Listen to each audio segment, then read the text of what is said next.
1958, Boring proudly claimed that Hong Kong presents another example of elasticity and potency of unrestricted commerce. In the aftermath of World War II, Governor Mark Aitchison Young introduced a plan for constitutional reforms, which included a push towards some self-government.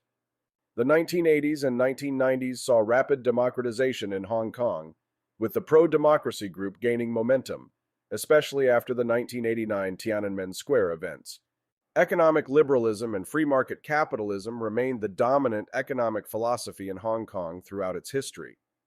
In 1971, Financial Secretary John Cowperthwaite coined the term positive non-interventionism, which stated that the economy was doing well in the absence of government intervention and excessive regulation, but it was important to create the regulatory and physical infrastructure to facilitate market-based decision-making. The liberal movement went through a slump after the failure of the Occupy protests and government's retaliation on the protest leaders. When the administration proposed an amendment to the extradition law which would allow transfers of fugitives to mainland China, the liberals feared it would open itself up to the long arm of mainland Chinese law, putting people from Hong Kong at risk of falling victim to China's closed legal system. The anti-extradition movement grew into massive anti-government protests, which attracted more than 1 million demonstrators into the streets and direct confrontations between the protesters and police. The concept of laissez-faire liberalism heavily influenced Hong Kong from its early days, being a portal to the Chinese market for British traders. Leaders like Sir John Boring advocated for free trade, equating it with profound ethical values and economic benefits for Hong Kong. Hong Kong has been celebrated as the world's freest economy on several occasions, a view supported by notable economists like Milton Friedman. Political liberalism, though less influential than economic liberalism, found advocates in reformist politicians inspired by Western liberal philosophies. Revolutionary groups formed in Hong Kong in the late 19th century, like the Foreign Literary Society, promoted significant political changes in China. Early proposals for political reforms in Hong Kong, such as non-racial voting qualifications, faced opposition and had limited success. Liberal governors like Sir John Pope Hennessy attempted to address racial inequalities but met resistance from the established colonial powers. Post-war Hong Kong saw renewed calls for political liberalization, with proposals like the Young Plan suggesting a move towards more representative governance. Despite ongoing debates and some participation in local governance, significant political reforms were largely stalled due to external geopolitical pressures. In the mid-20th century, various groups including the UNAHK and the Reform Club pushed for more direct political representation, but with limited results.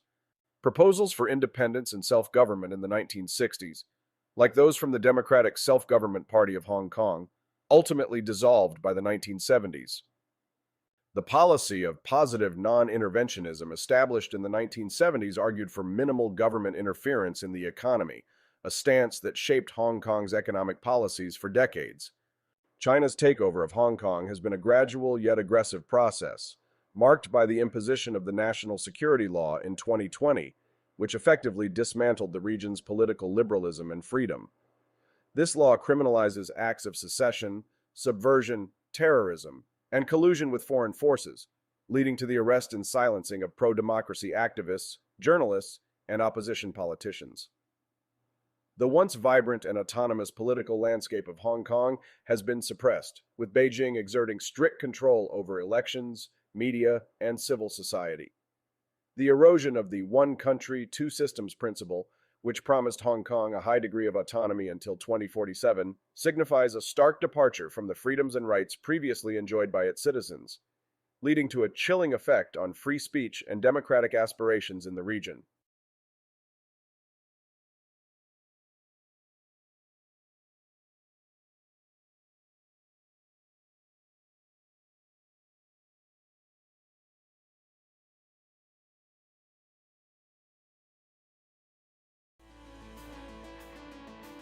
Welcome back to the Wake Up America show. I'm Austin Peterson. We're glad and thankful to have you here. Welcome, welcome. It's Freedom Family Friday.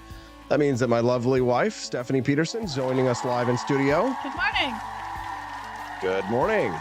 Justin Peterson will join us live at 8 a.m. Central Time this morning. It's going to be a good show. Can't wait to hear from him. Before we do, we need to talk about The radical of Argentina, Javier Milei of Argentina, appears on the cover of Time magazine in a piece that some might think would be, well, an excellent biographical piece talking about everything that he's doing down there. And of course, we all know how the mainstream media actually works. And when I read many of the things in that piece, I said to myself, that doesn't sound like what I've been hearing about what's going on down in South America. How do I know more than the reporters in Argentina? Well, I think it's easy. Just don't be an idiot. My next guest is a brilliant economist from Texas. He's been a regular guest on this show, updating us on what's happening down south of the border, way south down in Argentina. Aaron Sepulveda joins us live on the show this morning right now. Good morning, Aaron. Welcome back. Good morning, guys. Nice to be back in the show. Hello. Tell me real quick, Aaron, fill us in on just your big picture takeaway. What did you think of the Time magazine piece on Javier? Well, what it looks like is that they were mentioning they went to look for stuff that without context they can make Milei look bad. It truly is a PR. But now this is the worst tricky part. I haven't read an article from people on the left that doesn't look like a hit piece, because, and I learned this, if you guys know Michael Malice from long ago, he was mentioning in one show on a podcast saying, look at how usually the articles, usually from people from the left, always start with, let's say, Joe Rogan, who is usually known for being transphobic and whatever. And then they go on and tell you the story. But at the beginning, they always have to tell you something that can sound negative to set the tone. And then they go on and the rest. Why? Because if they tell you something positive later on, it's still in light of the negative or of the negative at the beginning. And that's what when I was reading, I was like, this is just, the typical PR piece. They're trying to show him as in a negative light. And I think I was discussing this already with your wife. The big picture is all the things, and I saw Argentines doing this on Twitter, which was fantastic. It was every single time someone would actually quote something from the article that it was supposed to be seen as negative. You get all the libertarians from Argentina saying that's what we voted him for. That's what we voted him for. That's what I saw nothing wrong with these things in the article. They seem fine to me. Exactly. If you actually paint it in a correct light, that's what he was voted for. Well, so let's go through some of these things. The thing that Steffi was really interested in was him apparently communicating with his dogs telepathically. As far as I know, I think he did. I don't know. I don't want to lie to you. Well, he didn't, because telepathy doesn't exist, Aaron. No, okay, he tried. As far as I know, tarot cards. So I mean, they're kind of a spiritual family. Yes. Now what? He's famous. Let me break it to everyone. He's famous because he has an absolutely weird background. Yes. That's just who he's not just an Austrian economist. He's a tantric sex teacher. Yes. Obviously, there was gonna be a bunch of weird things around. When I met, I was like, well, what else did you I mean, with all the respect to everyone, some people know that my dad was kind of wild. He was a bullfighter and actually pretty famous in Mexico. Your dad? Wealth stuff. Yeah. Oh, cool. And the wealth stuff I know about my dad, that pretty much is like, yeah, that's those people, they're very charismatic in Latin America, are gonna have this kind of weird background. That's just Latin America. Aaron, we've got a little bit of breaking news this morning. It looks like this senator from Buenos Aires this morning is tuned in. Maria Florencia Arrieto just posted our stream over on X, and there are now 3,000 people watching us live this morning. Good morning, Argentina. Oh, my goodness. Muy buenos días a toda Argentina. Aaron Sepulveda joining us live this morning. He's an economist going through the Time magazine piece on Javier Milei. We're going to break this down now. If you're joining us for the first time this morning, especially those down in Argentina, of the thousands tuning in, I'm Austin Peterson. You're watching the Wake Up America show, and we are big fans of Javier Milei here. So you're among friends. Welcome. We love the yerba mate. My smoking hot redheaded libertarian wife is joining us here. And don't worry, we don't touch the bombilla here over on the Wake Up America show. And we hope that you'll become a regular guest on the Wake Up America show. We know that when people tune in to us over on Twitter or on X, that there isn't quite as robust a chat feature, which is why we do offer the Wake Up America show over at rumble.com/AP for Liberty. So if you'd like to join all of our friends from the United States, the Yankee Libertarians, join us over at rumble.com/AP for Liberty, and you can join us in the chat there, and we'd love to make your acquaintance over there. Let's continue, Aaron, going through some of the claims that are made in this Time magazine piece, because many of them didn't make sense to me when they were talking about the things that Javier Milei has done in his progress in terms of the poverty rate. So Milei's moves, cutting federal aid, transport and energy subsidies, and getting rid of price controls have caused living costs to spike. More than 55% of Argentines are mired in poverty, up from 45% in December. All right, so how do you respond? I would say yes, that's exactly what he said he was going to do. He was going to get rid of subsidies. And therefore, and a lot of the prices, and this is where it gets real tricky. There were a lot of price controls, and therefore you couldn't see the inflation happening. What happens when you have price controls? Prices are not allowed to rise, or they have a right to rise with the market. You have lower production of goods and services. And if you look at the gross domestic product of Argentina, since they imposed price controls until Milei got rid of them, what happened to production of goods and services? It actually started to contract little by little, little by little. Why? Because every single business person in Argentina that they impose price controls on them, they know that no matter how much they produce, they cannot sell at a price that they think appropriate. Therefore, the production of goods and services was going to be stagnant since back in 2011. Nothing has changed productively in the Argentine economy since 2011. That's why people voted for Milei, because things have to change in Argentina. And he said that means that at least for the first 2 years, there's going to be a deep recession. There's going to be a big contraction because we're going to switch the entire structure of production on the financial side and on the productive side. Everyone has to be ready for that. It's not strange. And that is precisely what Argentines, more than 50%, voted for him. What does Milei mean when he refers to his enemies as the political caste, Aaron? Who are the caste? What is that? Okay, there's a YouTuber, a great Argentine YouTuber, follower of Milei, Tipito Enojado. I highly recommend for you guys to follow him, although he on his content is in Spanish. He gave some of the best explanations. Is historically Argentina, at least from the 1950s, 1940s, they have implemented one way or another. I tend to call it the hyper Keynesianism or hyper modern monetary theory view of the world, which is straight out. Since the government can create money, as if we didn't know, it should subsidize what you like and it should tax what you don't like. Now, imagine having that philosophy in an entire society, one entire political system, is going to create the terrible incentives to literally create a class, political class, that wants to have that control to tax your enemies and to subsidize your friends. And this is what has been happening in Argentina since at least the 1950s. People that vote for you get subsidies. People that don't vote for you get taxed more or gets restriction. Within time, it was very noticeable that people involved in politics were getting ever more and more wealthy, while the private sector was getting poorer and poorer and poorer and poorer.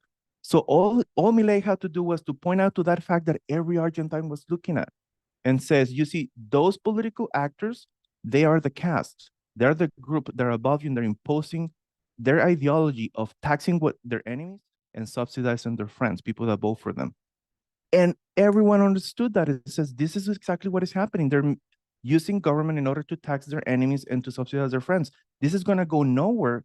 We need to get them out. That's what the idea of a caste. It's all the political system that their purpose in life is to tax their enemies and to subsidize their friends. And what Milei did, and obviously was going to cause a huge macroeconomic shock, it was to get rid of all that ideology altogether from the ground, of getting rid of the idea that you should subsidize your friends and tax your enemies. And obviously, it's going to take some time. He gave it 2 years. I give it 1 year. But I could be wrong. But everyone voted him. Everyone that voted for him, more than 50% of population of voters, knew perfectly well for the first 2 years wasn't going to be easy. Now, in his first 100 days, he does not have any major legislative accomplishments to speak of. This is what's written in the Time magazine piece. He did manage to close multiple government agencies. Many people don't understand the Argentine system. They compare it to the American system, which is a mistake because the president of Argentina actually has more power than the American president does to make certain decisions in regards to which agencies can exist and get funding, et cetera. So talk to us a little bit about what he was able to do. What are the powers that Javier Milei, what can he actually do?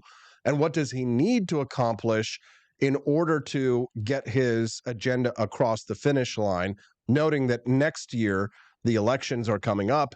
His political party, Libertad Avanza, will need to take seats in the parliament in order to move forward. Talk to us a little bit about what he's done and where he's going and where he needs to be at, a year from now. What he has done so far right now, it has been to deregulate large sides of the economy, usually macro views or macro areas such as mining, that they were not exploited at all. The typical proper complaint, it was that Argentina has pretty much the same natural resources in different areas. It's so big. Than Chile. Chile was properly taking advantage of their natural resources, and right in the border with Chile, on the Argentine side, which is exactly the same natural resources, they were not being taken advantage of. The same with Bolivia, the same with every single country that borders Argentina has certain natural resources that were properly taken care of by other countries, but not by Argentines, precisely because of all the regulation. In that, he has had a lot of strength on being able to just get rid of a lot of regulations. As you guys can imagine, a president, even more so in a presidential system, can get rid of regulations for the most part. But for example, things like lowering taxes, it does need the Congress to approve it. And that's usually going to be a big issue, because if you're going to invest in Argentina, you're going to produce in Argentina, you need to know where taxes are going to go. And for that, Argentines have to go out and vote, just like they did back last year for president. They have to vote for much better legislators. That's the trick. Why? Because there's no way they're going to Milei. That's why Milei had to focus on lowering spending instead of dropping taxes, because it was something that it was available to him as the head of the bureaucratic state. He can actually reduce the amount of people working at different rates. For example, there was a moment where he couldn't just get rid of all the bureaucracy at once. He had to wait for some contracts to finish, and all he did was to not renew them, because he doesn't have absolute power. He has to actually be careful on how, and also what we will call the soft power issues. For example, for one way or another, the states, which they're called the provinces, the governors of the provinces, do have a lot of political power. Not as much as the president, but they can put some pressure, and they did try, and they did try to put some pressure so that the federal government would continue to subsidize, the provinces, because the problem is not just at the federal level, which obviously is a problem, but the problem is also that the provinces, the governors, expect the federal government to subsidize absolutely everything. And so there is a clash. There are certain governors that are in his favor and they can push forward, and other ones are against, so they are literally push backwards. So the big issue is, in order to lower taxes, it has to go through Congress. And in order for that to go through Congress, Argentines have to vote for much better legislators, and that's the goal, that they create a new political party. There's a good alliance with Macri and his people. People are not libertarians. Everyone has to understand this. They're doing alliances with people who are not libertarians, which means they're going to have to compromise on certain things. And now we have to choose priorities. And American libertarian priorities are not the same as Argentine priorities. We have to be careful with that. Yeah, it's and be true. proper.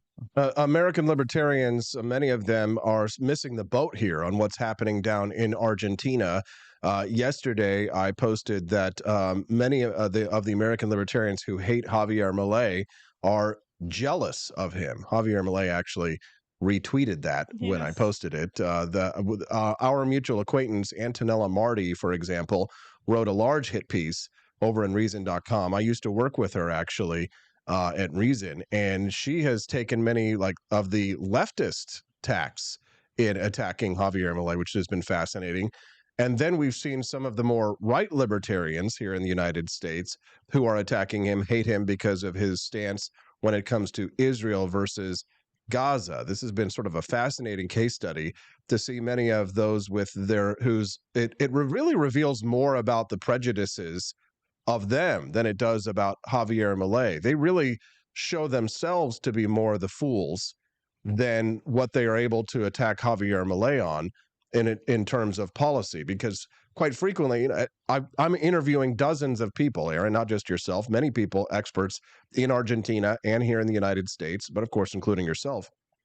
And what I'm learning flies in the face of the attacks that are being made on him. So they'll say something like, well, there was a registry placed on Bitcoin terminals in Argentina, so Javier Milei is not a real libertarian. Okay, well, did he write that law? Was that something was that his idea? Did he advance that and push that, or was this more of a legislative priority and it was stacked into an omnibus bill that was required for him to move his agenda? It's like they don't understand. The president doesn't write the laws down there either, do they? No, it's not. And sometimes you just have to compromise or not notice, because you literally don't notice that that let's say certain thing you're signing, you have to sign it just because the other side doesn't come. Or for example, the example about a crypto statute, pretty good. That was a legislation that came before, and then since it was finally applied, and that was a decision of the bureaucracy that could get away with it, by the way. It wasn't a decision from the new president. Well, sure, it comes out, okay, he has something, bunch of other stuff going on. And if he faces this problem, how top of a priority is that some very bad law about crypto came out, he's going to have to try to deal with that later, because right now he's trying to get investments into the mining sector. Just imagine what priority would a libertarian president in Argentina have? Should I make all the natural resources being fully used and try to incentivize people, or should I take my time and worry about these things? We get it. No one gives a flying fart about Bitcoin terminals when you're talking about a massive industry like mining and lithium and other major improvements that need to be made to the Argentine economy. It's just not a top priority now. But there's something very selfish about American libertarians that we think that what our agenda is and what our niche interests and special interests are should take precedence over that which is best for a country of billions of people, the 8th largest country in the world. And Austin, this is really why I appreciate that you cover what is happening in Argentina, because it's been already about 2 years that I've been telling American libertarians and right wingers in general, guys, pay attention to another country's politics so that you can have a point of comparison. So that you understand that when you actually read news internationally, the way you judge it, you cannot judge it with respect to what you experience. What happened with American libertarians, at least the ones that were criticizing Milei's foreign policy, is they were sold in the idea that libertarianism is defined by your foreign policy. And libertarianism is a lot more complex than your foreign policy. And one of the reasons why foreign policy is so important in the United States libertarians, which for me it is, I understand that, I'm not even disagreeing, it's because the context in which I live. Foreign policy is paid with my taxes. But for Argentine libertarians, they have so many other concerns that if like, yeah, sure. Actually, some of the critiques that we have done of the left in Latin America about them following the protest, pro-Palestine protest in the United States, and now some protests happening in the universities in Latin America, we were saying like, whatever your position is in that one, do you really think that that's a priority in Latin America? Whatever happens in Palestine and Israel, which is super important, do anyone seriously think that that's a priority given the situation in all throughout Latin America? they have different priorities. We cannot just expect them to literally be Americanized, ignore their context, and say, no, our priorities is whatever American libertarians say, is whatever American leftists say, is whatever. No, they're not Americanized. One of the cool things about Argentine libertarians is that they're not Americanized. They adopt their ideas and they wanna absorb them into their culture, which is exactly what we want. We want libertarianism to be part of the culture, in part of the context, not our concerns, but their concerns. The way I call it is Argentina right now is moving to libertarian institutions so that the Argentine culture can flourish. If you're just tuning into the Wake Up America show, I'm Austin Peterson. Good morning. Thank you for joining us. 3,200 people joining us live. This is the biggest show we've ever had. Welcome. We're glad and thankful to have you here. Yeah, Aaron, there's they're probably all Argentines this morning, sending us text this morning. My dad is sending me, I'm getting a billion texts now because everybody is messaging us. I want you to ask your question, but very briefly before we do, because we got to go to Justin here about 10 minutes. I told him we're going to be a little bit late.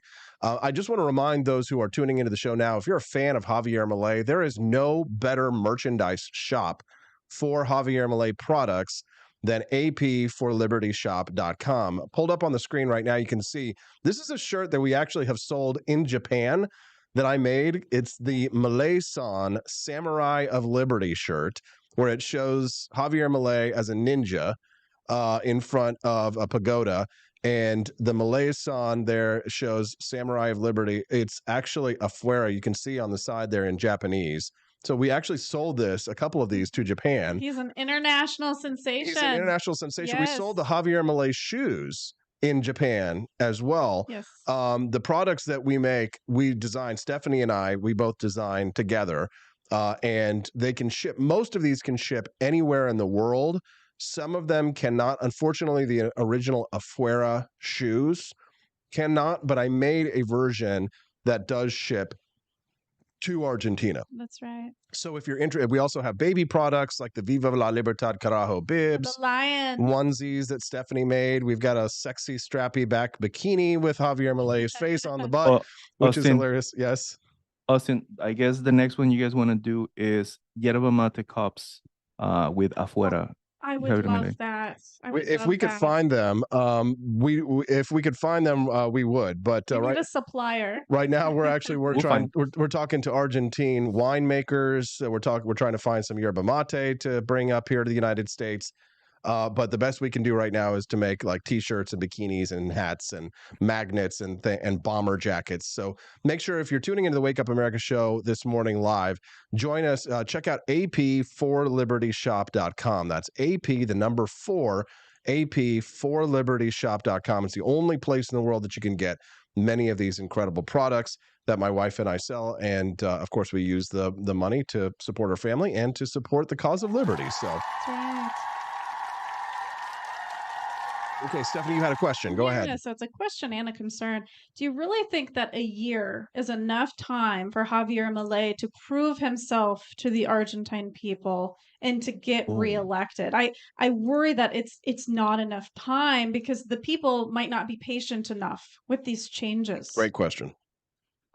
In my view, it's 1 year for the contraction, and then let's say January 2025. The recovery, and then that recovery, I think that's where he's gonna start looking pretty good, and he can get reelected. I think it takes about 4 years. Right in time. I think so, but it gets a little bit mixture because one thing is him getting reelected as a president, and another one is the legislative elections that are usually not at the same time. That's where the big trick is. That maybe he can get reelected later on, but what if he doesn't have enough force? Well, his party doesn't have enough force in the legislative elections, and he doesn't get, maybe he gets reelected, but he doesn't get the Congress that he needs. That's what we need to keep an eye on because they're not at the same time. As far as I understand, they're split in time. But yes, the timing is super important because right now his approval rating is well above 50%. He's doing great in that. But it's the beginning of the phase. Is usually, I think they call it the honeymoon phase. You can understand why it's going to be high. The whole point is. And I think what has kept his popularity with a large part of the population is because he was very straightforward.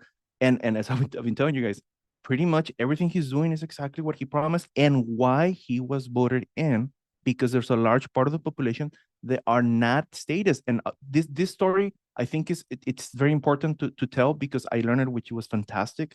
There's a division inside of Argentine culture that I didn't know about until I learned.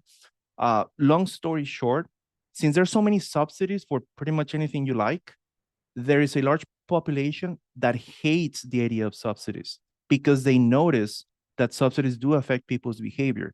And so even playing around with the word like, oh, let me give you some money, is just a subsidy, don't worry about it, kind of playfully, they don't appreciate it, because the word subsidy in certain sector of the Argentine population, it's a negative word, because they can see how people behave very differently and how it affects people's incentives. So yes, there's a large portion of the population that wants this to happen. They don't mind going through the pain because they understand that things have to change.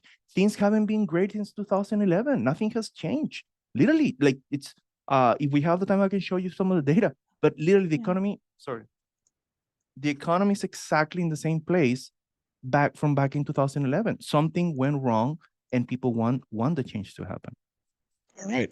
Aaron Sepulveda, an economist from Texas, keeping an eye on Javier Milei of Argentina for us. Aaron, is there anything else that you think is important for us to know, or anything you'd like to plug before you go today? I can't remember anything else because I have so many things going on in my head. Because we're literally living some of the great times for libertarians and non-libertarians that support Milei have to be patient. Argentina is the most difficult country in the world to make changes, guys, politically speaking.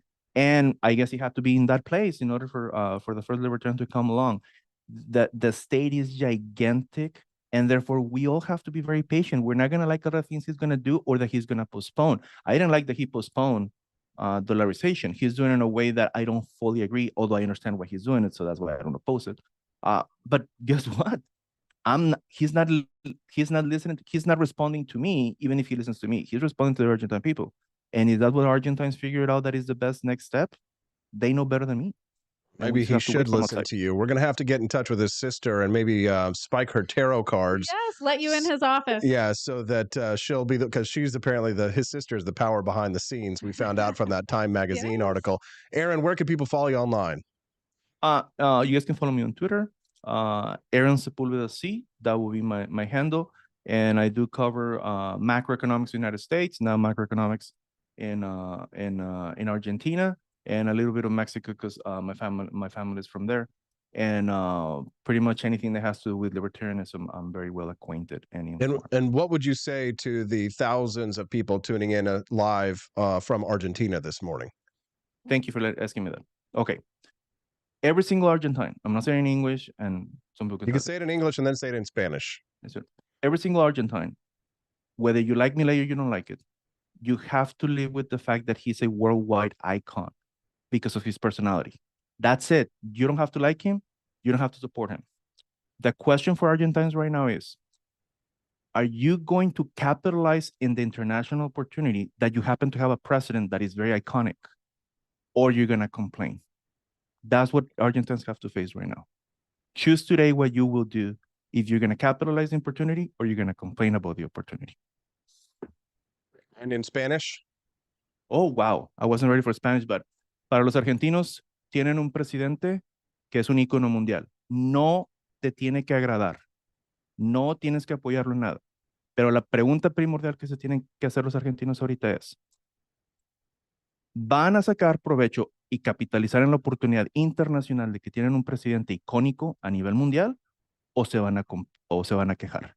Tienen que darle prioridad a capitalizar en la oportunidad. There it is. Aaron Sepulveda, a libertarian economist from Texas, and our resident Javier Milei expert. Let's give him a round of applause. Aaron, gracias, amigo. Muchas gracias. Cuidado todo. Bendiciones. Not tired of winning yet. That's Aaron Sepulveda. Thank you very much for joining us live. Good stuff. New Ronald Reagan movie coming out before we talk to Justin. Let's play the trailer. Welcome to your life. There's nothing a retired governor can do, but a president, now he can do a thing or two. Everybody wants to rule the world. I will be frank with you that as a citizen, I would not like to see any political party outlawed on the basis of its ideology. Because I still believe, Mr. Chairman, that democracy can handle it. I was a brand new KGB officer, given my first intelligence assignment. A certain actor and union leader. Dutch, there's a purpose for your life. You can run from a bully for so long, but after a while, you're gonna have to stand up to him. It's my boy! There's about to be another war right here in Hollywood. The commies on one side, the mob on the other. And you're right in the middle, son. If you put as much work into your career as you do making your speeches, you'd have an Oscar by now. Hello, I'm Nancy Davis. Hello, Nancy Davis. I'm Ron Reagan. I'm curious, Ron. What would you say is the issue of our time? No question about it. Communism and the Soviet Union. Get in the game. Run for office. It's you! I'm running for governor, and I would like your vote. I forgot your name. Do his initials help, or R? Honey, Roy Rogers is here! And he's running for governor! Ronnie, remember when we met? You told me that you wanted to make a difference in this world. You know what you have to do. Governor Reagan again, typically, is against such a proposal. There you go again. But he was not afraid to take us on. There's nothing a retired governor can do about the Soviets, but a president.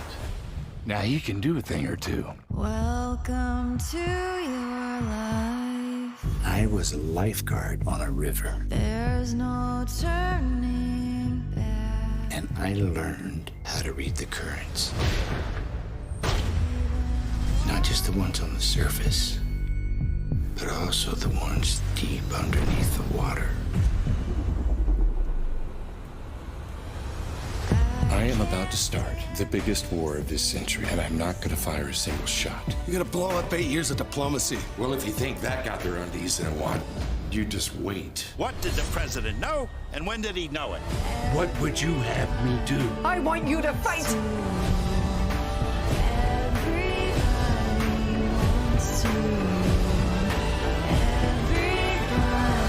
Mr. Gorbachev, tear down this wall. Wants to. What's awesome, Steffi? You to fight.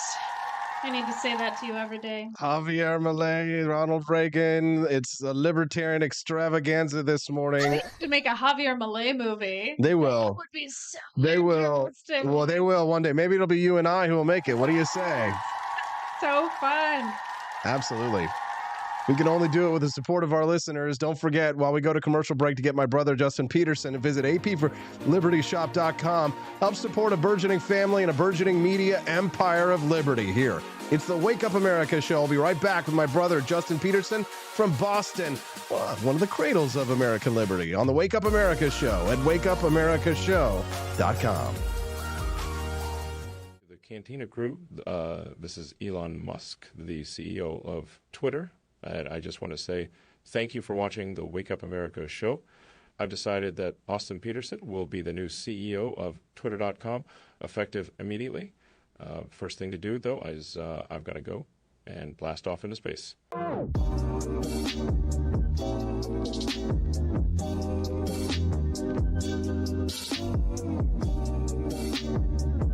If there wasn't going to be somebody who was a fiery champion of liberty, somebody who would get out there and who would be aggressive, and if they wouldn't do it with more fire or passion than I had, then I would go and I would fight this battle for us.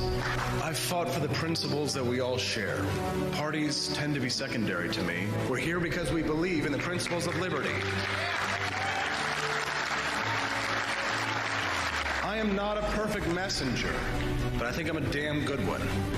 This is a replica of our first president's flintlock pistol. You have my full support, my respect, and my gun.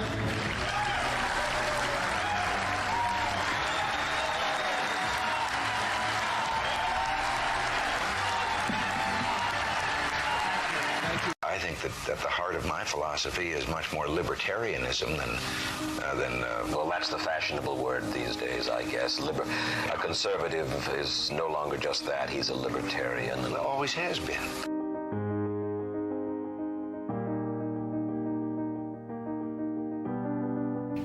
Yet Anytime you and I question the schemes of the do-gooders, we're denounced as being against their humanitarian goals. They say we're always against things, we're never for anything.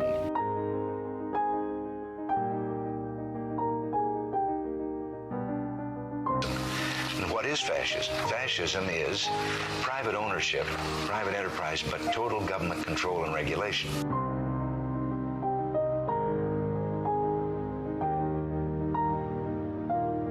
Well, the trouble with our liberal friends is not that they're ignorant. It's just that they know so much that isn't so.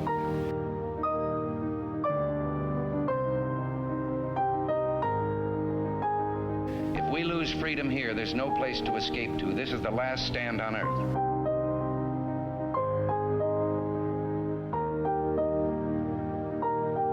This is the issue of this election. Whether we believe in our capacity for self-government or whether we abandon the American Revolution and confess that a little intellectual elite in a far distant capital can plan our lives for us better than we can plan them ourselves.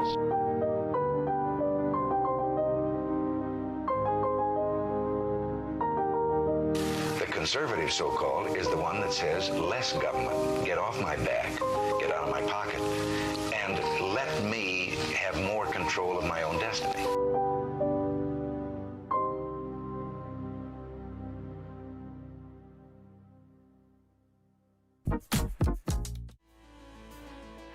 Welcome back to the Wake Up America show. I'm your host, Austin Peterson. We're glad and thankful to have you here. It's Friday, and we're all in a good mood today because it's Freedom Family Friday, and that means that the Wake Up America show brings the Peterson family to bear. And Memorial Day is coming up. Let's talk about family items with my friends and neighbors. Stephanie Peterson, my neighbor to my left. Hello. My smoking hot redheaded libertarian wifey joining us live in studio. Nice to see you. She's got a little baby inside her. We're very excited. We went on a tour yesterday of the hospital where she's going to be born, and maybe we'll talk a little bit more about that later. Joining us live from Boston is my brother, Justin Peterson, who's live with us on Zoom as well. Good morning, JP. How you doing, brother? Good morning from sunny Boston today. Good morning. Yeah, beautiful day. We've been having gorgeous weather out here in the Midwest, and certainly Memorial Day is here, and I hope that you have a hot dog, Justin. I'm going to go get them and put them in my air fryer. People go, you don't grill them? I'm like, plastic? Is there plastic in your hot dog? Of course. There's plastic in my hot dogs and in my bowls. You take a bite of the hot dog, and it puts the plastic in the bowls. It makes me want a hot dog real bad. Can you bless me with something? Oh, gosh. Money-wise. Wait. Please. Can you suck it? My brother Justin Peterson is joining live from Boston. Stephanie Peterson here. We are going to talk about the news story that apparently when they did research studies conducted on men, all of the men in their studies had microplastics in their testicles. We'll get to that. God, please, no! Before we make things weird, we'll swing back around to talk about that. We'll talk about Javier Milei with my brother Justin. I wanted to talk to Justin, especially Memorial Day is coming up. I'm thinking about the presidents. I'm thinking about history. I'm thinking about Ronald Reagan. And that new film that's coming out looks like it's not your typical Hollywood hit piece because the left despises Ronald Reagan. They hate him like the same way that I feel about Franklin Delano Roosevelt and Woodrow Wilson is how they feel about Ronald Reagan, because we had an uninterrupted string of Democrat, leftist, big government presidents from Calvin Coolidge all the way to Ronald Reagan. It was LBJ and the Great Society. It was JFK initiating the Vietnam War. It was Eisenhower who committed millions of dollars in massive infrastructure projects across the United States. And it was the melees or the crisis of confidence in the Jimmy Carter years. It was Gerald Ford and the scandal of Richard Nixon and Watergate. But with Ronald Reagan and the coming of Ronald Reagan in the 1980s, of which this show sort of embodies to some extent, was an optimism, a hopefulness, a looking of America as a shining city on a hill. And earlier when I read the Peggy Noonan piece, she said, teach your children to love your country because it will give them hope and optimism for the future. that is really what Ronald Reagan embodied. That, and I think that is probably why the left hates him so much, because they despise this country, don't they? Well, I mean, yes, it depends on who you're talking to. You know, the thing about Reagan, I think for me, is that obviously I grew up throughout his entire presidency as a kid, and our mom and dad were nuts about him. You know, they were nuts. My mom was like, "Oh, Ronnie!" She'd get so excited when Ronald Reagan would be on Maybe TV. she had a crush on him a little bit. Oh, she well, I think mom was the impetus for us to go to the airport to see Ronald Reagan, because I think mom was obsessed with Ronald Reagan. Aww. She loved Ronald Reagan, and yeah, and I can even remember being in elementary school when he got shot by Hinckley, and the picture of him in the hospital, you know, waving to everybody. I mean, I can remember that was a really scary thing, even in elementary school. But you know, why does the movie obviously looks like it had to be independently produced? I'm sure, you know. Yeah, Dennis Quaid portraying Ronald Reagan, right? That's like, you know, a conservative's dream come true casting right there. I mean, that's a great cast. Oh, it looks good. And I would say this, that, you know, this is what we've been talking about when we talk about alternative entertainment, right? Yes. When we've been talking about other ways to make content that is not just one particular political ideological view, which I am in full support of, you know. I always talk about Frank Capra's It's a Wonderful Life, you know. That's largely a very conservative film. I mean, really, because it's about God and family and has a lot of big conservative values in it. And yet it's one of the greatest films of all time. So I'm very pro making art in many different ways. That's what makes me a real liberal. You know, but I think it'll be good. I think the movie looks really good. Will I see it? If it's on Tubi. I love Tubi. I can't tell you how much I love Tubi. Wouldn't pay to go see it? I'm definitely going to go to the theaters for this one. So you'll go. Do you think it'll be in theaters? It's a good question. Probably. I mean, it looks fairly big budget, at least from some of the special effects that they had. I wasn't sure what the situation was where the airliner blew up on that one. I don't know if that was, there was like was it the Lockerbie bombing or something? That was Lockerbie. Right. That was what's his name? The guy that got the knife up the Wazinga at the end in Libya. The president of Libya, Gaddafi. Gaddafi. Yeah, the one where Hillary Clinton was like, "We came, we saw, he died." There was really a knife that went in that area. Yeah. They stuck a knife. They killed him. They murdered him, and then they stuck a knife up his Wazinga. Yeah, it was the ultimate. They were just trying to get the plastic out. To help the planet. My wife, ladies and gentlemen, my wife. It's like, you know how people go around looking for copper wiring? You know, some people are just going to farm microplastics out of our huevos. That's what's going to happen. There was something, though, about the 1980s in general, Justin, that was more optimistic than the time we live in. It feels like we live in dark times now. That there is a real malaise over our country, a shadow that is cast, with cities being burned, with George Floyd the king of fentanyl lifted up as some kind of icon or hero in our country. We love evil and we despise those who are good. Up is down, down is up. 2 + 2 = 5, and truth is not truth, and everybody has my truth. And we sort of, to some extent, are heading toward a society where no one can state objectively what is factual or what is true or what is correct. Your thoughts? Yeah, no, you're nailing it. I mean, it's the end result of postmodernism, right? Where everybody gets to define their own reality. And now with social media being what it is, you create your own online reality in a way, you know, so everybody is siphoned into these silos of culture that are cordoned off from each other. And obviously we didn't have that in the 80s, right? We had how many channels did we have? 8? Maybe 8 like channels? 6. If we could get reception. You know, and we had antennas on the TV, and we had to locally change the channel, you know, with our fingers, you know. And so I think there was much more social cohesion. I mean, yes, Mom would watch the 700 Club, right, with Pat Robertson. Oh, yes. The demons in the plane.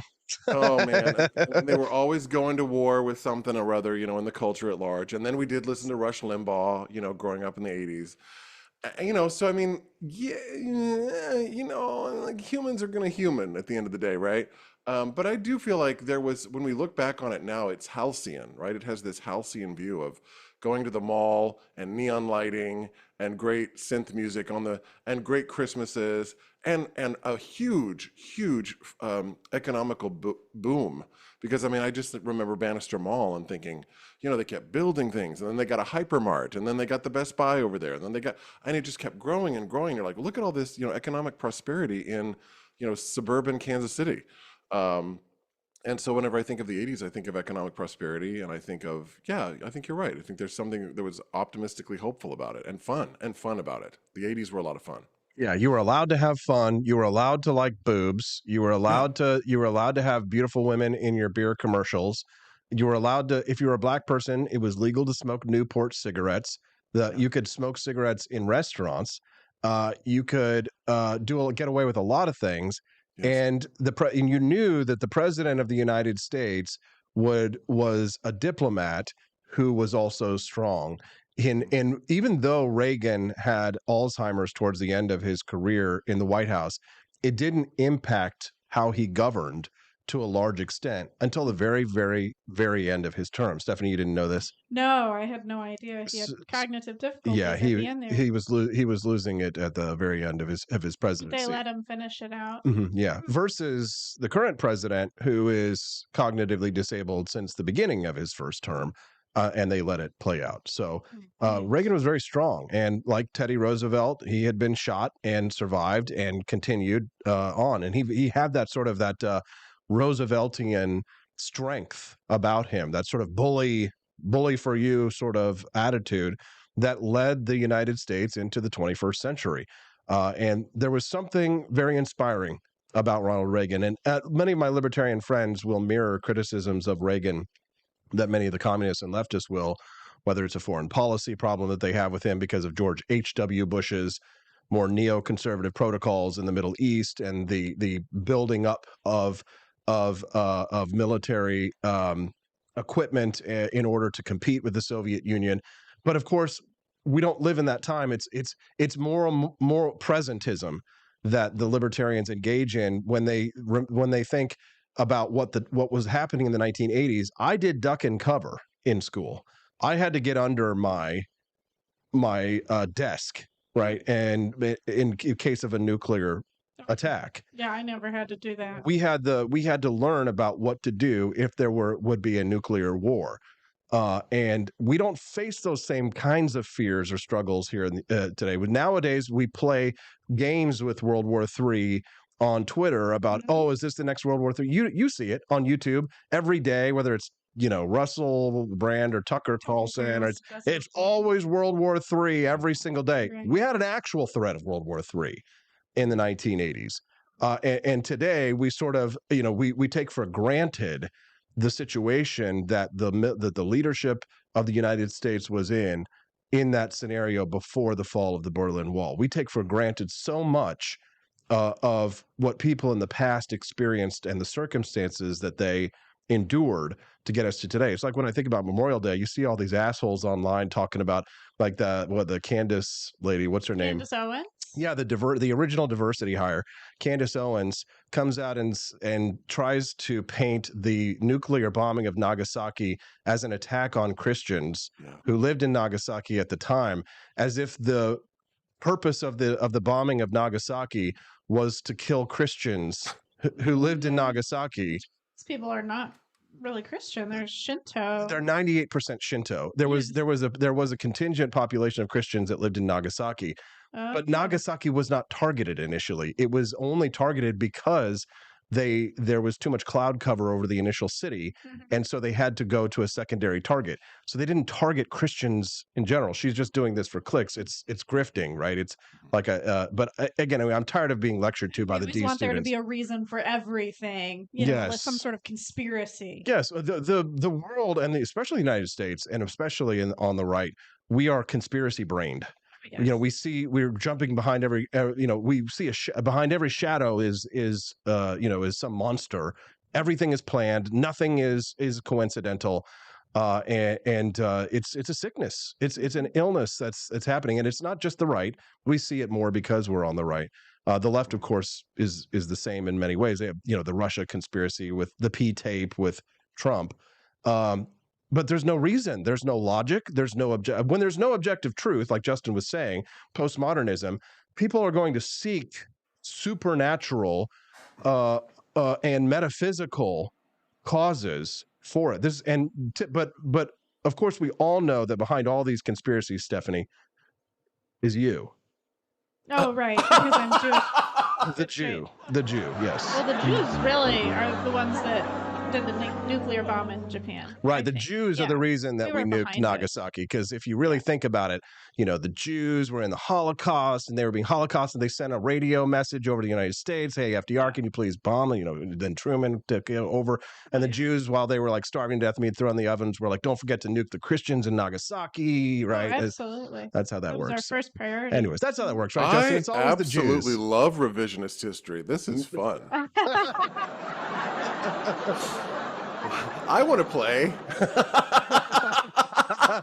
I just love it. It just seems to me, Justin, like all the students, like it reminds me of my history class, Mr. Simon in Ray-Pac High School in your junior year. And I remember, I will never forget, David Felicki and myself would compete to answer all the questions right.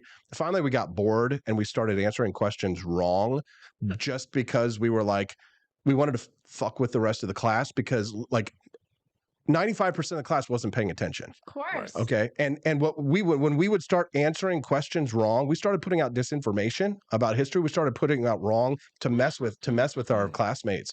And they would all get wrong answers on the quizzes that were the ones that we had fed the class during discussions. Sure. Did your teacher know?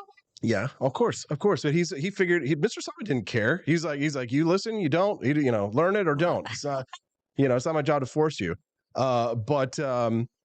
It's what's happening is that all those D students in history have now started to crack a history book. Not really. They're actually watching like Nazi Zoomer YouTube channels of one documentary, and they think they know everything about history. And now they want to lecture the rest of us about what happened when they didn't pay attention in junior high. Of course. No, I mean, the same thing was, well, this is like the whole thing. What got me off of the far left was that they were lying about the gay rights movement. You know, and I was like, wait a minute, y'all are lying. You know, they kept telling stories about who was there, who wasn't there. And then it was like, you know, revising history. And I was like, here's the thing. I guess in my core self, I have a core value of pursuing truth, that I care about what is true. And I think a lot of people don't, and would prefer comforting delusion over truth. And, we live in a society now where truth is not a value, right? It's not a value to find out what's true. And that's havoc on a culture. That you know, it's like Occam's razor. You know, you were talking about like the easiest, like what is the easiest answer to a particular issue, right? The idea of Occam's razor is usually the most simple answer is the right answer. So I always like to tell the analogy, if you hear hoofbeats, think horses, not zebras. Right? I mean, that's the idea of Occam's razor, right? So the most simple explanation is usually, but Justin, that's boring. That's not fun. It's more fun to imagine that riders on a pale horse, the four horsemen of the apocalypse are coming, and they're coming, and it's Anthony Fauci, and it's George Soros, and they're going to kill us all and force us to live in the pod and eat the bugs all the time. Which is not to say that evil people don't conspire throughout history. I mean, the Holocaust was a conspiracy. There have been conspiracies against our rights, but the problem is this conspiracy brain that we get into is to see patterns in everything, right? It becomes a paranoid, schizophrenic delusion that we live in as a society. Well, we as human beings are pattern seekers, right? It's the same reason why we can see Jesus in toast, right? It's pareidolia. I think that was the Mother Mary, and that was the real Mother Mary, Justin. Just so you know, boo, Justin. Pareidolia, I think. Go ahead. The term. But you know, we're pattern seekers, and we seek out patterns as human beings. We cannot. Ooh, get ready. We cannot grasp that we live in a chaotic universe. It's more than the human mind can bear. So like we can't just imagine that a random disgruntled communist could kill a sitting president. John F. Kennedy. Right. It's too much for our minds to think that could just happen. That an iceberg could sink a ship. No, it had to be an insurance claim. I mean, there's just no. It was the Federal Reserve. So the reason why the Titanic was sunk was because all of the men who opposed the creation of the Federal Reserve were on board the Titanic. And so the Federal Reserve banksters, the Jews, sank the Titanic with an iceberg that they towed out to the ocean in front of the Titanic in order to pass the Federal Reserve, the creature from Jekyll Island. Right? Wow. Well, you haven't heard that one, That's Steffi? a first. No. No, that's one of the conspiracies, is that the Titanic was sunk on purpose in order to create the Federal Reserve, because the Titanic was sunk in 1912, right? 1912. The Federal Reserve was created in 1913. Oh, okay. So and there's The timing was right. And well, the timing was perfect. But see, and there's another thing, Justin, is like yesterday, this chick posted online, at Isabella Moody or some chick, whatever. She was on that debate we watched the other day with Pearl. Yes, Isabella. She's a sex worker. Yeah. No, I think she just posted like lots of slutty pics until she became a trad wife. Anyways, so she said this. She said that is it really? She's like, the sunscreen. People are wearing sunscreen and they still get cancer.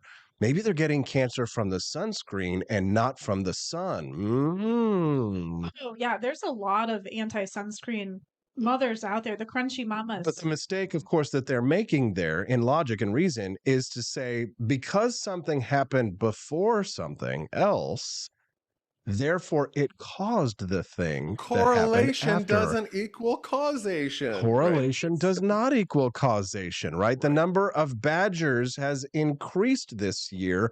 2 years ago, Stephanie and I got married.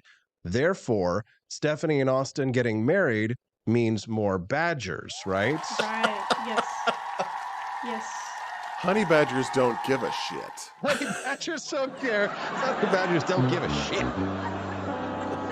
Mighty Megatron is trying to argue with me. Boy, you about to get schooled. He said, what is he saying? He said, nobody ever said that about the Titanic. AP, stop it. Yes, they did. Yes, they do. If you search Titanic conspiracy in the Federal Reserve, you will find pages and pages and pages of schizophrenics and paranoid psychotics posting about why the Titanic was sunk in order to pass the Federal Reserve in 1913. So I really think it was the feminist movement. The women and children wanted to save themselves and get rid of the men. See, they don't recognize that, like, the power behind the throne of the Jews, they've got the wrong conspiracy. It's not the Jews, it's the women. Yeah, it's the women controlling the Jews. I feel better about that. The women control the Jews, and then they tell the Jews what to I have who to tell you a kill. funny story. You know, we often talk about this, you know, women and children first thing, you know. Yes. In China, years and years ago, this was probably several decades ago. I mean, not decades. I mean, what I mean to say, hundreds of years ago. First of all, it was unlucky to have women on a ship. That was always been a seafaring Still is thing. Yeah. So it's unlucky. Like, it was like, oh, there's a woman on the ship. Not good. Not good. Yeah. But when anything would happen in these ships in China, if there was something happen and they needed to be evacuated, it was women and children last. Whoa. The men were the first ones off. They were like, bye. They were like, so it has not always been a rule. Should be. It hasn't always been the rule of seafaring that, you know, women and children get to go off first. No, that's not true. Oh. I don't know about that. If you're just tuning into the Wake Up America show, good morning. Today, we are the highest rated, most viewed show of all time in our history. Almost 2 years, the Wake Up America show is streamed live.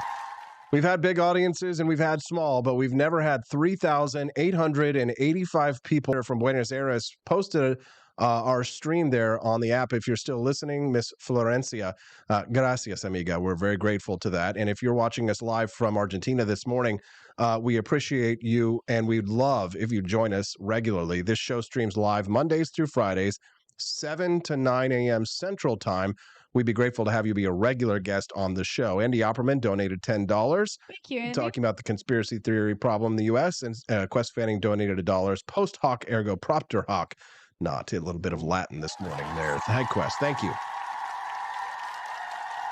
Talking to my brother, Justin Peterson, live from Boston, and my smoking hot redheaded libertarian wifey, Stephanie. We're going to have a baby. Yes. Just not yet. We confused everybody when we posted that yesterday on Facebook, Justin. I said we're going to have a baby, and we were in the hospital, but I didn't mean immediately. We were just on a tour of the hospital. I literally had like personal friends asking me if I was okay. Yeah. It was kind of scary. Yeah, for a everybody second. was calling us and texting us and stuff. And at some point, it was so many that I just had to block everybody because I couldn't keep up with it. It was too much. I was like, and then I edited the post to let them know. Yeah, The baby is coming, just not yet. Been waiting until July. So I need go to ahead. know, like, I'm going to ask you the probing question. Do we know when the birthday is or when they're expected? Is that July fit for public? 29th is the expected day. Okay. It's going to be earlier than that because she's ahead. She's like earlier. She's a little bit ahead of that. I'm a few days ahead, and she was like over 3 pounds a couple weeks ago, and that was like 74th percentile, I believe. So in terms of her weight, she's doing very, very well. Now, I'm just Justin, trying to figure out my commute back to Missouri when I'm coming back home. Yes. Yeah, just an FYI, Thank you for really trying to be there for that. just FYI, the facilities at the hospital where we're going to be are immaculate. It's a brand new birthing center, and they've got tons of amenities for the family, like big, gorgeous waiting rooms with beautiful views and coffee and snacks and places to hang out and sleep and all kinds of stuff. So How long does it take y'all to get up there by car? So for us, it's about 40 some odd minutes. So hopefully we'll make it there. I'm sure we will. We will. Once contractions start, you typically have several hours until something goes through. So famous last words. Yeah. I was watching a video the other day of this woman literally giving birth in the car while her husband was driving her. Her sister gave birth at their house because Yeah, she came she so did. their child came so quickly. So you never know. I might have I'm to just be saying. I hope you get to take the benefits of this new birthing center me for all too. it's worth, and you don't have the. I hope she doesn't come. Well, early. Stephanie's really excited about the tub that they have there in I the saw it. center. I've always Yes. wanted to be in a tub. Yes. Every duff is in a tub. Yes. I have to. Oh, be they don't like have tubs where you come from, honey. Oh.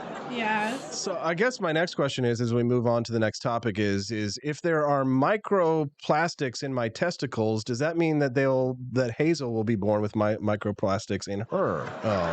A new research study. This is not a joke. This is a true story. The tiny plastic shards were found in every single pair of testicles that were tested. A toxicologist named Matthew Campen says the plastics are often nanoscale, typically less than half a micron in length and maybe like 20 to 200 nanometers worth. Human testicles contain microplastics and nanoplastics at levels 3 times higher than animal testes and human placentas. Justin, how do we get the plastic out of our bowls? I don't think in you're the gonna. placenta too. Yes. Yeah. Oh yeah, it's there. It's in there. It's I don't think you're disgusting. going to get them out. I don't think you're going to get them out. I think they're in everything. But this is one of the reasons why I never put plastics in the microwave. Like if ever I make something, like I reheat something, I never put it in those plastic containers ever. I always like put it on a plate or something like that. But I never ever put it in. I never cook anything in plastic in the microwave. No. But they're even on clothes. It could be like they could be in lotions. They could be in all kinds of stuff. But the worry is, I guess it's a hormone disruptor. And that's the thing that's everyone's kind of getting upset about, just in terms of reproductive health. Such minuscule particles can invade individual cells and tissues in major organs, interrupting cellular processes and potentially depositing endocrine disrupting chemicals such as bisphenols, phthalates, flame retardants, heavy metals. They say that this might be related to the drop in sperm counts in parts of the world, including the United States, Justin. Yeah. So, it's turning the frogs gay. It was because they wanted to pass the Federal Reserve. It's the Jews. It's the Jews. Maybe Alex Jones was right. No, not good. But on a positive note, or maybe not so positive note, there has been a study at Stanford that has said that the average global penile length has increased by 24% over the past 29 years. What, Justin? What are you talking about? Yeah. Everyone's getting bigger. Evidently, people are getting more length on their members, and so the average, I guess, in 29 years ago would be. Can't do math. Didn't do good in math. Don't do real good in math. Isn't the average like 6 inches? I think that's what the average. No, it was 4. The average was 4.8. That was the okay. average. In full salute, I might add, 4.8 inches. All right. And now today it's 6. Oh, so it is So 6 now. Okay. That's the average today. So, and sperm count is down. So I'm like, this is a very interesting issue. You got this, Schwanenstücke here, this giant Schwanz, this Schwanz, and you can't do anything with it. Like, it's kind of like in the future, we will all have giant penises that don't work.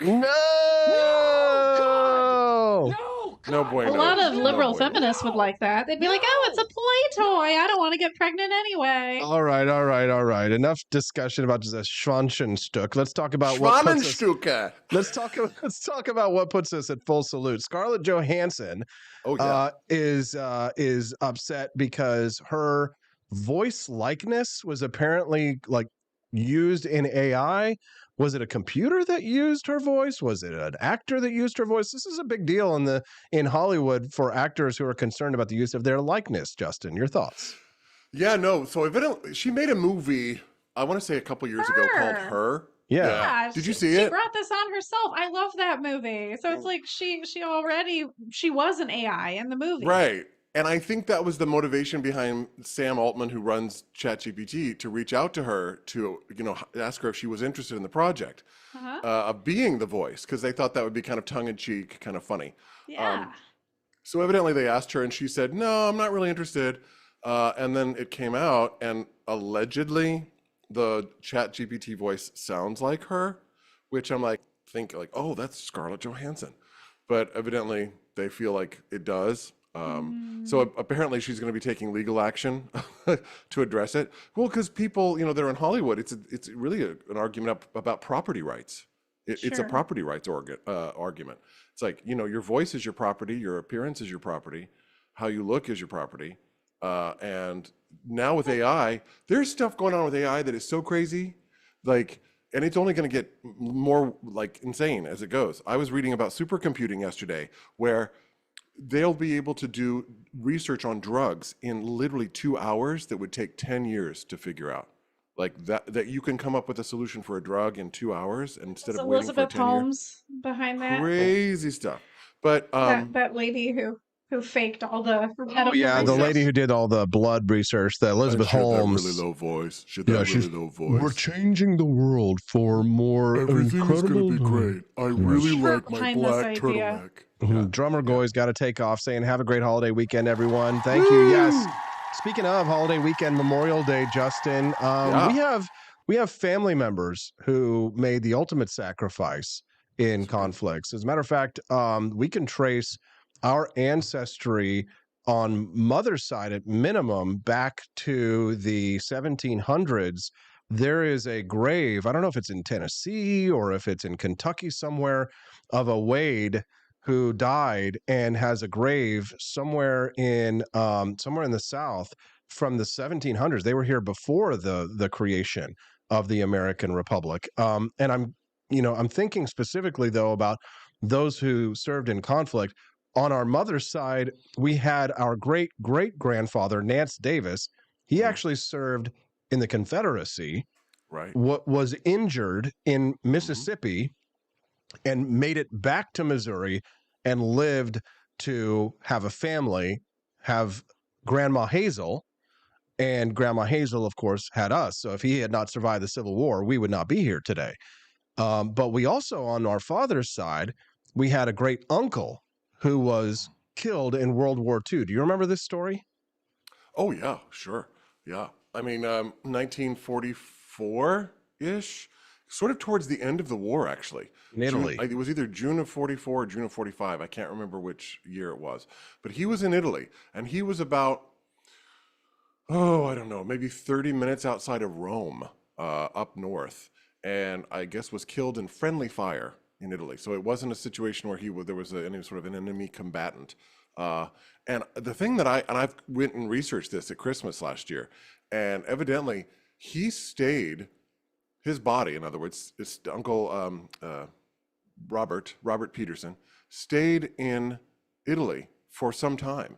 And great grandpa Hans had to go to Italy to get his body to bring it back to the United States. And I think the first time they tried to go, they couldn't go because some snafu with the visas. And there's actually an account in the Kansas City paper about great grandpa Hans trying to go to Italy to get his son's body to bring it back to the United States. And he took his daughter with him, Olga, who was our aunt, I guess. Yes, great aunt. And it was in the paper. And they finally were able to bring him back to the United States. And Dad was alive. So Dad was because Dad was born in early part of the 40s. And he was born in 42. Yeah, and he was alive when Uncle Robert's body finally came back to the U.S. This might have been 48, maybe 47, 48, when that was happening, because Dad remembers the army or whoever it was, the soldier sergeants or whoever, coming to the house on Wallace, over on Wallace in Kansas City, to bring, I don't know if he was bringing his body or coming for the family. Yeah, Dad could tell you better than I could. An incredible story, and one that we've learned about and visited his grave many times. Out in Independence. Justin, another story of heroism, of service from our lineage, not our blood lineage, but our grandfather, Wilburn Reichel, who was a candidate for mayor of Kansas City, actually ran as a Republican against H. Roe Bartle, I believe in the 1960s. Was a war hero as well, earned the Silver Star for his actions and valor that he displayed in, let's just say it. The guy killed a lot of Nazis, didn't he, Justin? He was a Nazi killer. And you know what? He killed them with a bazooka, which I love. Yes. He killed a tank with a bazooka. Yeah. Wow. Oh, yeah. Our grandpa Bill earned the Silver Star for taking out a Nazi tank with a bazooka, and then he used his rifle to kill something like 16 enemy infantry soldiers single-handedly. Jeez, I can't imagine. I think it was something where he had bazookaed the tank. Yes. And then as the Nazis were coming out of the tank, he was knocking them off as they came out of the tank. Yes. Dad reminded me that it was not H. Roe Bartle that he ran against, but it was Bruce Watkins. Bruce Watkins. Thank you, Dad, for that. Dad's tuning in this morning. I also want to say the thing that I think is really awesome about Grandpa Bill, Grandpa Reichel. Grandpa Reichel was he was in the 80th Infantry Division under Patton. And that division was responsible for the liberation of Buchenwald, which was one of the death camps, as well as Ebensee, which was another one. Now, Buchenwald was one of the, not so great ones. And here's what's crazy. Talk about full circle moments. Elie Wiesel, the famous author of Night. Yeah. He was my commencement speaker. Wow, that's he so was cool. at Buchenwald. So it's kind of crazy to think that our grandfather liberated the camps, that the speaker of your graduation was there. I think that's kind of awesome. Unbelievable. If I had known when I graduated from Missouri State University in 2004, if I had known that Grandpa had liberated Elie Wiesel after the commencement, I definitely would have gone up and introduced myself and said, it's nice to meet you. My grandfather was there. It was the second day because it was the first day of the liberation was in the tanks. So Patton's tanks rolled in, liberated Buchenwald, and then the infantry came in behind them, which is where my grandfather Reichel was with. And boy, we loved Grandpa Bill, and he was a great person and a good Republican who ran against Bruce Watkins. There was for mayor of also Kansas City. at Buchenwald, there was at the entranceway of Buchenwald, there was a clock that was running, and when the Allied forces came in and liberated the camp, it was at 3:15 p.m. And they stopped that clock at 3:15 p.m. and that time has always been perpetually frozen. That's never changed. So the clock at the beginning, at the entrance of Buchenwald, has perpetually been frozen at the hour and minute that it was liberated, which I think is beautiful. I guess I can see now why there are 4,012 people joining us live this morning on the Wake Up America show. It's because not only did the senator from Buenos Aires post us, but Javier Milei, the president of Argentina, shared our show this morning out on his feed. So. And look at the topics we're talking about. I like his cloned dogs that he communicates with telepathically. I don't think we're going to say anything that's going to offend Javier Milei. He is, after all, a tantric sex coach, as we all know. So fascinating. We love it. But I want to say thank you to Javier Milei. Thank you to Florencia. Thank you to my brother, Justin Peterson, for joining us live this morning. Happy Memorial Day. Hope you have a wonderful weekend. Spend some time with your loved ones. We'll certainly be thinking about those that we've lost in the past who fought and died to bring us this liberty that we enjoy right now, our freedom of speech that we're practicing as we speak. Justin, love you. Anything else that you want to share with our listeners before we go? No, I think it's awesome to love America. And, hell yes. Have a great Memorial Day. Eat well. And take time out to be with your family. And remember those that have gone before that really have paid the ultimate sacrifice to give us, that believed in this experiment, this American experiment that we're in, and paid the ultimate price to give us the assurance of our liberty and our values and our rights that we have today. Here we go. Justin Peterson from Boston. We love you, brother. Love you. You too. Have a wonderful day. We'll see you next week. All right, bye. Good weekend. Bye, Justin. All right. Well, if you enjoyed the Wake Up America show today, just so you know, the fun never ends because we stream this show live every Monday through Friday, 7 to 9 a.m. Central Time. It's a 2-hour Liberty extravaganza. It's Javier Milei for this day, and then it's Donald Trump the next day, and then it's microplastics in the testicles the next day. But no matter what, we're always having fun. We are happy warriors for the cause of economic freedom and personal liberty. Thank you to Stephanie for joining us live. Stephanie, you were beautiful and wonderful as usual. Oh, it's a pleasure to be here. Before you go today, if you are a fan of Javier Milei, don't forget that we have got the best Javier Milei merchandise in the world at ap4libertyshop.com. If you come over to the store, click on the menu, click that Javier Milei collection. We actually just sold a Milei-san t-shirt during the show. Just go shopping. Head on over to ap4libertyshop.com. And if you saw that news story about the Supreme Court justice carrying that appeal to heaven flag and the leftists were triggered by it, grab one today. Head over to ap4libertyshop.com and appeal to heaven. When no one else supports you, you appeal to heaven, and sometimes we know how that is as liberty lovers. So head on over to ap4libertyshop.com. We call it the grift shop, so head on over to ap4libertyshop.com. Stephanie, anything else you want to say before we go? Be free. Love you guys. Thanks so much for tuning in. Make sure that you follow us before you go on the channel. We'll see you guys on Tuesday. We're going to take a 3-day weekend. We'll see you on Tuesday on the Wake Up America show at wakeupAmericaShow.com. Bye, guys.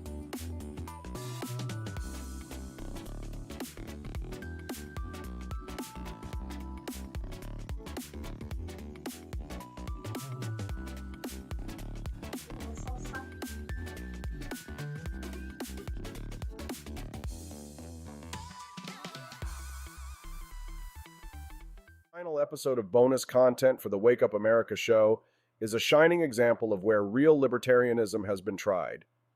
Today we consider the case and example of liberalism in Hong Kong, a true experiment in laissez-faire. Liberalism in Hong Kong has a significant legacy, intertwining economic principles with political ideologies since its inception as a British trading post. It prizes private property, free markets, and trade. Hong Kong's economic liberty has internationally recognized it as one of the freest economies in the world. Political liberalism emerged in the 1980s as a key force in the democratic movement, championed primarily by the pro-democracy camp advocating universal suffrage, human rights, and rule of law. Founded by the British in 1841, Hong Kong has always been influenced by laissez-faire principles, despite its early struggles with racial segregation and political exclusion. Prominent liberal thinkers from Hong Kong, such as Ho Kai and revolutionaries like Yung Ku-wan and Sun Yat-sen, pushed for China's modernization. Sir John Bowring, the governor of Hong Kong from 1854 to 1859, and a disciple of liberal philosopher Jeremy Bentham, for instance, was a chief campaigner of free trade at the time. He believed that Jesus Christ is free trade, and free trade is Jesus Christ. In 1858, Bowring proudly claimed that Hong Kong presents another example of elasticity and potency of unrestricted commerce. In the aftermath of World War II, Governor Mark Aitchison Young introduced a plan for constitutional reforms, which included a push towards some self-government. The 1980s and 1990s saw rapid democratization in Hong Kong, with the pro-democracy group gaining momentum, especially after the 1989 Tiananmen Square events. Economic liberalism and free market capitalism remained the dominant economic philosophy in Hong Kong throughout its history. In 1971, Financial Secretary John Cowperthwaite coined the term positive non-interventionism, which stated that the economy was doing well in the absence of government intervention and excessive regulation, but it was important to create the regulatory and physical infrastructure to facilitate market-based decision-making. The liberal movement went through a slump after the failure of the Occupy protests and government's retaliation on the protest leaders. When the administration proposed an amendment to the extradition law which would allow transfers of fugitives to mainland China, the liberals feared it would open itself up to the long arm of mainland Chinese law, putting people from Hong Kong at risk of falling victim to China's closed legal system. The anti-extradition movement grew into massive anti-government protests, which attracted more than 1 million demonstrators into the streets and direct confrontations between the protesters and police. The concept of laissez-faire liberalism heavily influenced Hong Kong from its early days, being a portal to the Chinese market for British traders. Leaders like Sir John Bowring advocated for free trade, equating it with profound ethical values and economic benefits for Hong Kong. Hong Kong has been celebrated as the world's freest economy on several occasions, a view supported by notable economists like Milton Friedman. Political liberalism, though less influential than economic liberalism, found advocates in reformist politicians inspired by Western liberal philosophies. Revolutionary groups formed in Hong Kong in the late 19th century, like the Foreign Literary Society, promoted significant political changes in China. Early proposals for political reforms in Hong Kong, such as non-racial voting qualifications, faced opposition and had limited success.